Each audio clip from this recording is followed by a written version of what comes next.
আসসালামু আলাইকুম, সোহানা কিচেনে স্বাগতম। আজকের রেসিপি গোস আলু ভাজা দেখাবো।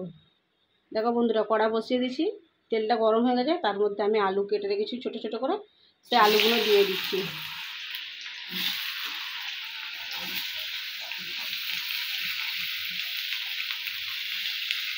আলু গোস যেগুলো কাটা ছিল সবই একসঙ্গে দিয়ে দিচ্ছি। পেঁয়াজ কুচি আছে, কাঁচা লঙ্কা কুচি আছে। তার মধ্যে একটু লবণ দিয়ে দিচ্ছি।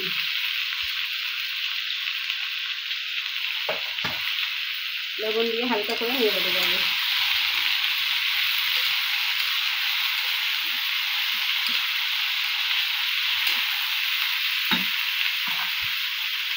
দিয়ে দিচ্ছি হলুদ গুঁড়ো 2 চামচ।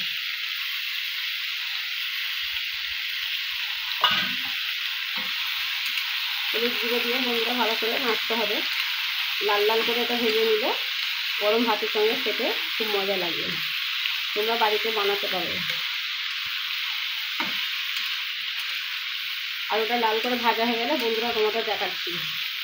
দেখো বন্ধুরা, আমার গোস আলু লাল লাল করে ভাজা হয়ে গেছে।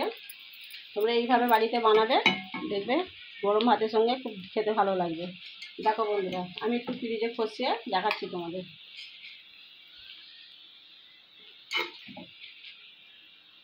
দেখো, এভাবে তোমরা বাড়িতে বানাবে, গরম ভাতের সঙ্গে খুব সুন্দর লাগে খেতে।